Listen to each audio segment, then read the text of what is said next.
2시간 전에 마감한 트레이더와 생생하게 전하는 글로벌 마켓 리뷰 델타원입니다.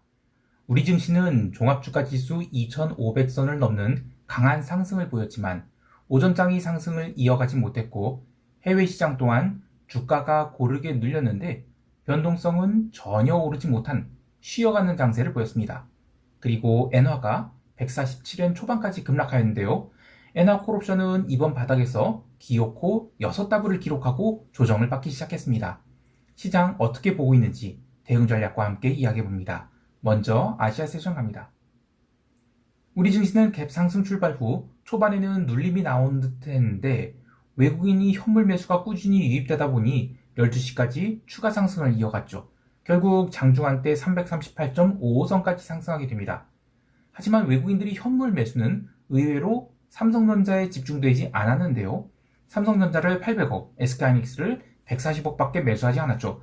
금액 자체로는 전체 3,500억 매수가 있었는데 그러면 적지 않은 매수가 들어온 것을 볼 수 있지만 프로그램 차익 매수가 500억이나 들어온 등 최근 상승장이 고가를 돌파하면서 바스켓 매수가 들어온 정도이고 주도주가 드러났다라고 할 수는 없습니다. 하나 더, 오늘도 에코프로 머티리얼즈가 상한가를 갔죠. 정말이지 배달이 민족이 아니라 투기 민족인 것 같아요. 재미있는 것은 이 종목이 상한가 가는데도 에코프로 등 기존 2차전지 주식은 쉬어갔죠. 시장이 한계에 온 것이라고 보고 있습니다. 선물시장에서는 오전장이 상승해 시장 베이시스가 연일 강세를 보이며 프로그램 차익 매수가 들어오긴 했는데 오후장의 외국인들은 빠르게 선물 매수 포지션을 치워버렸어요. 다시 선물 미결제 약정이 27만 8천 계약 수준으로 내려가서 이번 상승 직전에 미결 바닥권인 27만 계약까지는 8천 계약밖에 남지 않았는데요. 롱 포지션들이 이 8천 계약 빼고는 다 빠져나갔다. 이렇게 볼 수 있는 거예요. 옵션 시장에서는 콜옵션 337, 340이 대량 환매되면서 저는 롤링업이 일어난 줄 알았는데 신규로 미결이 의미있게 증가한 행사가 없어요. 그래서 저는 이거는 그냥 사실상 손절된 게 아닌가 싶어요. 콜옵션 매도자들이 1차로 항복을 했다? 풋클래스도 마찬가지예요. 그전까지는 변동성 매도 위주로 시장이 상승을 따라가는 정도였는데 오늘은 적극적으로 높은 델타의 풋옵션 매도가 들어오면서 지수 상승을 인정하는 그런 모습이었어요. 종합주가 지수 2500선 공방전이 이어질 수 있겠지만 시장이 하락 전환을 한다면 시간이 좀 오래 걸리겠다, 이런 뉘앙스로 받아들여야 되겠습니다. 재밌는 것은 지금 12월물 쿼드러플 만기 옵션 월물이 거래되고 있죠. 잔존이는 조만간 3주차에 들어서게 되는데 그런 것 치고는 여전히 옵션 변동성이 살벌하게 높습니다. 특히 해외 시장은 어제 조정을 받았음에도 불구하고 변동성이 죽어나갔죠. 그런 것에 비하면 우리 시장의 변동성은 과도하게 높아요. 이게 다 공매도 금지 때문이라고 생각하고 있는데요. 이렇게 되면 날 잡아서 변동성을 눈 녹듯이 녹이는 시간이 오게 되거나 반대로 어이없는 지수 등락을 유발시키기도 하죠. 따라서 아직까지는 시장이 추가 상승한다기보다는 335선을 중심으로 그냥 등락을 거듭한다, 이렇게 보는 것이 좋겠습니다. 이제 유럽 세션 넘어갈게요. 유럽 증시는 의외로 눌렸습니다. 큰 폭이 눌림은 아니었는데 휴장이었나 싶을 정도로 조용히 눌리면서 하루 종일 지루한 흐름을 보였습니다. 유럽도 지금 변동성 계속 내려가고 있죠. 아무래도 V2X 인덱스 기준 유럽 변동성이에요. 볼게요. 이건데 여기서 변동성 매도를 치는 게 부담스럽죠. 그래서 공격적인 변동성 매도는 안 나오고 있지만 지수가 조정을 받든 상승하던 계속 변동성 매도가 나오고 있는 것은 주목할 만한 일입니다. 뉴스플로우도 별다른 이야기 없었어요. 이번 주 땡스기빙 주간이기 때문에 영미권 증시는 계속해서 지루한 흐름을 보이지 않을까 합니다. 통화시장에서는 드디어 엔화가 단기 피크를 친 것 같아요. 유럽 세션에서 엔화는 또 상승했죠. 그래서 147엔 초반까지 내려갔는데요. 여기까지요. 근데 감사하게도 이 미국 세션 시작할 때까지 이 수준을 유지했어요. 그래서 미국 세션 개장과 함께 엔화 콜옵션 6,850 행사가 요거를 이제 추가 매도해서 엔화 콜옵션 매수 포지션에 대해서 강세 콜 스프레드로 전환해서 이익을 고정했습니다. 그러니까 정확히 말하면 이익 고정이라기보다는 하락을 어느 정도 방어한 셈인데요.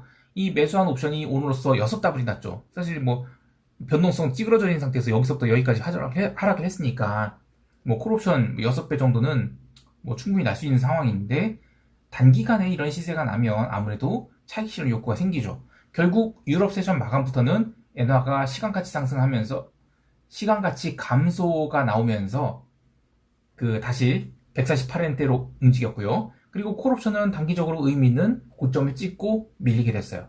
어제 영상에서도 언급했지만 이번 NY 급등은 펀더멘털과는 관계없는 이 연말 수급에 의한 것이죠. 그래서 엔화 매수를 재개할 시점은 이게 다시 150엔 넘느냐, 이게 굉장히 중요해요. 150엔 못 넘는다. 그리고 그러니까 물론 단기 반등 이렇게 쭉 나올 수 있다고 보지만 여기서 못 간다. 그러면 한 2주나 3주 뒤에는 다시 내리게 되겠죠. 그래서 저는 이번 주는 거르고 다음 주에 다시 강세를 보이냐, 그러면 이제 다음 주 이후에 강세를 보인다면 이번에는 145엔 요 자리나 여기 자리도 바라볼 수 있겠습니다. 근데 하지만 단기적으로는 이번 주가 NY 정점이었다는 생각이 들어요. 그럼 이제 엔화를 언제 매도하냐? 여기서 이제 엔화를 오히려 매도하는 게 낫지 않냐? 즉, 여기서부터 여기까지 다시 150엔까지는 바라볼 수 있지 않느냐? 그런 포지션 짜는 것은 이건 욕심이에요. 그래서 그건 손에 되지 않았고요. 그래서 제가 콜 레이쇼로 전환하지 않은 겁니다. 콜 레이쇼로 전환했으면 뭐 가장 퍼포먼스가 좋았겠죠. 근데 그건 욕심이라고 봐요. 그 외에 상품 시장이나 채권 시장은 나름 조용했습니다. 특히 기름은 브렌트 기름이 82달러 안착하고 나서 아주 좁은 진폭 내서 등락을 거듭했는데요. 지난주 기름 옵션 만기 이후 급등락으로 프리미엄이 굉장히 높은 상태에서 원점으로 돌아왔기 때문에 이 구간에서는 프리미엄 빼는 시간이 최소 일주일은 걸리죠. 또 오펙 미팅도 곧 다가오기 때문에 섣불리 먼저 베팅하려는 쪽도 없었던 것 같아요. 근데 이제 골드가 다시 2000달러 돌파한 것은 의외인데 이거 특별한 이슈 없었거든요. 근데 기술적으로 보면 비달러 강세를 반영한 상승이라 볼 수 있다. 그래서 그냥 골드는 자연스러운 기술적 상승이었다, 이렇게 보고 있어요. 전반적으로 시장이 조용해서 뭐 특별히 코멘트할 만한 것이 없는데 새벽 3시에 미국 10년 물가연동제 팁스 입찰이 있었죠. 이때도 채권 시장 별 변동 없었어요. 새벽 4시에 FOMC 성명 공개될 때 이때도 증시나 채권 시장이나 별 변동이 없었어요. 시장이 슬슬 휴가 모드로 들어가고 있는 것 같아요. 이제 미국 세션 넘어갈게요.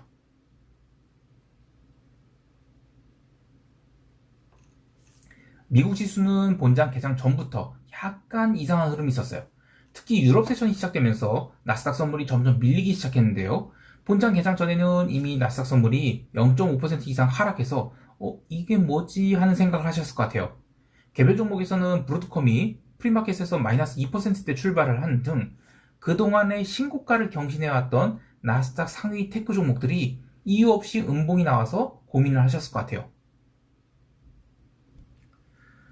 그런데 이제 관점을 달리 해보면 나스닥이 월요일에 오른 게 기술적 상승인 것이지 특별히 뭐가 좋아서 오른 게 아니에요. 이 전일 영상들 보시면 20년 국채 입찰 좋아서 나스닥이 올랐다 뭐 이런 얘기를 하고 있는데 그 전의 흐름들을 보면, 그러니까 국채 입찰 전에 나스닥은 이미 숏커버가 진행되고 있었죠. 근데 나스닥이 숏커버를 하고 나서 글로벌 시장이 계속 강세를 보여줬는데 그게 아니니까 뭔가 이상한 겁니다. 그래서 유럽 세션에서부터 나스닥은 슬슬 빠지기 시작한 것이고 본장 시작할 때 나스닥은 16,020포인트로 출발을 했거든요. 이 자리가 숏커버가 시작되기 직전이 가격이에요. 만약 시장이 강세장이라고 한다, 그러면 이 갭다운을 또 매수의 기회로 삼고 빠르게 올라가야 되는데 오늘은 달랐습니다. 테슬라가 시장을 바로 잡아끌고 올라가려고 했어요. 그런데 나머지 종목들이 계속 매도 압력을 줬죠. 특히 그동안 강세를 보였던 마이크로소프트, 메타, 아마존, 퀄컴, 그리고 마이크론, AMD, 인텔, 반도체까지 모두 계속 눌리면서 반등이 제한되었어요. 근데 그런 과정 중에서도 변동성은 전혀 못 올랐습니다. 심지어 나스닥 선물이 개장 후 16,000포인트 깼는데도 불구하고 변동성은 오르지 않았죠. 그렇게 개장 후 50분 동안 매도가 계속 쌓이니까 그걸 견디지 못해서 0시 20분경 급락 시작돼서 나스닥 선물이 15,920포인트까지 내려갔는데 그때도 변동성 오르지 않았어요. 즉 월요일이 상승이 과했던 것이고 그걸 그냥 되돌려주는 흐름이 나온 것이다, 이렇게 봐야 되겠습니다. 그렇게 저점을 찍고 나스닥 선물은 아주 조심스럽게 반등을 시작하게 됩니다. 거의 2시간 반 동안 작은 반등이 이루어졌는데 보통 오전장에 바닥을 찍으면 빠른 반등이 나오거나 또는 옆으로 횡보하거나 그러다가 이제 레벨 다운이 이루어져야 되는데 이번에는 반등이 각도는 낮지만 반등 시간이 아주 길었죠. 이런 거는 저변동성 장세의 특성이에요. 한번 시세가 나면 거의 한 2-3시간 동안은 변동성이 죽어버립니다. 그리고도 그 오전의 시세가 마지막 시세였을 가능성이 높죠. 새벽 3시까지 반등이 이루어진 뒤 잠시 눌림이 나오긴 했는데 그마저도 추세 하락이 나오진 않았죠. 또 10년 국채 입찰, 또 FOMC 성명문 발표될 때 시장은 별다른 변화 보이지 않았어요. 일주 매매하는 트레이더일수록 변동성이 높으면 좋은데 지금같이 변동성이 낮으면 참 죽을 맛일 겁니다. 그런데 주식을 들고 있는 투자자라면, 특히 장기 투자자라면 이런 저변동성 장세가 좋아요. 뭐 개별 종목 리스크에 어쩔 수 없지만 최소한 시장 리스크는 걱정하지 않는 분위기이기 때문이죠. 자, 그런데 전체 시장을 보면 이런 현상이 언제까지 갈 수 있을 것인가에 대해서는 의문이 있어요. 오늘 나스닥이 눌린 것은 저변동성, 그러니까 변동성 매도에 의한 것을 보지만 러셀이 하루 종일 마이너스 1.3%대 하락을 했거든요. 이건 또 간과할 일이 아니죠. 러셀도 이제 하루 종일 매도가 나왔는데 이 투매는 아니었다고 봐요. 그냥 종목 교체에 의한 바스켓 매도로 보지만 11월에 상승해서 여전히 나스닥이 상승률을 따라간 지수가 없어요. 그리고 나스닥이 기침할 때 러셀이 감기에 걸린다? 이런 모습을 보이면 올해까지는 기존 선두주자인 매니피션 7 이거를 다른 지수들이 특별히 아웃퍼폼하는 모습을 기대하기는 어렵다라는 생각이 듭니다. 개별 종목 좀 더 보면 퍼페치가 연일 등락하면서 오늘은 또 마이너스 6% 하락이 나왔죠. 특별히 금융주들이 살짝 눌린 게 좀 신경이 쓰이는데 금융주들도 개장과 함께 바로 매도가 시작됐어요. 그래서 이게 뭐지 싶었는데 특별히 이슈 나온 거 없습니다. 그래서 그동안에 빠르게 달린 주식들이 조금씩 쉬어가기 시작했다. 이런 신호 정도로 받아들여야 될 것 같아요. 재미있는 것은 원데이 변동성인데요. 볼게요. 네, 요건데 이거 오늘 갭다운 조금 나왔다고 그냥 닥치고 또 콜옵션 매수가 막 들어온 것 같아요. 끝까지요. 네. 하루 만에 12.12포인트까지 뭐 바닥에서 거의 뭐 한 60-70% 상승이 나왔는데 이게 여전히 조정시 콜옵션 매수 이런 마인드가 있는 것 같은데 지수는 오늘 제대로 된 반등하지 못했죠. 자, 9일 변동성 전혀 못 올랐어요. 저기 28일짜리도 13.35. 완전 바닥권입니다. 사실 땡스기빙 껴있고 주말까지 있는데 9일 변동성이나 28일짜리가 껌딱지 부티긴 거 이거 정상입니다. 마지막으로 엔비디아 실적 간단히 얘기하면 실적 발표 전일에 $500 넘겼었죠. 근데 이제 본장 개장 후에는 나스닥 매도세를 따라서 1시간 동안 급락이 나오고 그래서 $492까지 빠집니다. 근데 이후에는 조심스러운 반등이 성공했죠. 장마감 후에 놀라운 실적을 발표했는데 오늘은 차익 실현 매물이 나왔어요. 기술적으로는 $500 선에서 대량이 스트레들 매도가 쌓여있다고 해서 오버슈팅 이상이라 $500 이상은 오버슈팅이라고 본 쪽에서는 차익 실현했다. 이게 좀 핵심인 것 같은데 그런데 전체 시장 흐름을 보면 이거는 AI 프리미엄이 좀 꺼지는 게 아닌가 싶어요. 좀 더 구체적으로 이야기하면 그동안은 의미 있는 성능의 AI 가속기를 엔비디아가 독점 생산하다시피 했고 또 과수요 상태라서 엔비디아가 말도 안 되는 밸류에이션을 받는 거 인정됐지만 이제는 뭐 AMD도 인텔도 심지어 마이크로소프트마저 생산한다고 그러죠. 그리고 오픈 AI 사태를 통해서 투자자들은 야 이거 판이 좀 정리돼야 되겠구나 이런 생각도 한 것 같아요. 아무리 챗GPT와 뭐 놀랍고 코파일럿이 뭐 놀랍다고 하지만 이게 무료니까 쓰는 거지 이 시스템을 운영하는 데 들어간 비용을 고려하면 과연 생산성 증대도 얼마 도움이 되는 것인가? 이런 생각도 해보는 것 같고요. 또 이 오픈 AI 관련 AI 인력들이 지금이야 한쪽에 그 스포트라이트 받으면서 이제 관심을 갖고 있지만 그런데 이 인력들이 막 분산이 된다? 그러면 이게 속도가 좀 지연되지 않을까? 여러 가지 생각도 하는 것 같아요. 그래서 이 판 좀 정리되어 있다 이런 생각도 한 것 같습니다. 하지만 시장은 여전히 강세예요. 그래서 오늘이 지수 하락으로 나스닥 매도 포지션 조심스럽게 정리해 나가기 시작했는데요. 일단 한 개 줄였고요. 나머지도 이번 주와 다음 주 중으로 모두 치워버리고 새 판을 다시 생각할 생각이에요. 여기서 혹자는 이제 나스닥은 반등 후 세 번째 음봉이 나온 것인데 이제 매도 쌓기 시작해야 되는 거 아니냐 하실 수도 있죠. 맞습니다. 하지만 올해 말까지 잔존일이 얼마 없어요. 이게 연중에는 의미가 있을 수 있어도 연말까지 특히 이제 올해처럼 매니피션트 7의 매수세가 쏠리는 상황에서 포지션 정리가 나오시기 시작한다. 그러면 선착순이 될 수 있는데 그러려면 변동성이 올라야 돼요. 근데 지금 변동성은 전혀 안 오르고 있죠. 또 연말까지 시간이 얼마 없단 말이에요. 그래서 그냥 저는 올해의 나스닥 숏 포지션을 추세로 잡는 거는 이건 아무래도 끝난 것 같다. 그래서 새로 적극적으로 매도 쌓는 것은 포기하는 것입니다.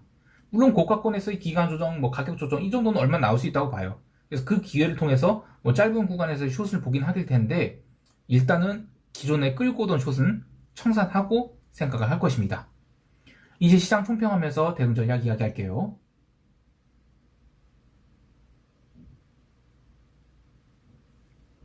우리 증시는 야간 선물 하락으로 갭다운이 나오긴 할 건데 그렇다고 해서 계속 하락이 나온다기보다는 335선을 중심으로 등락이 계속 이어질 것으로 봅니다. 그래서 콜옵션 매도를 쌓아가셨던 분들은 갭다운 시에 풋옵션 매도를 조금 쌓아서 델타를 좀 줄여주는 것이 좋겠고요.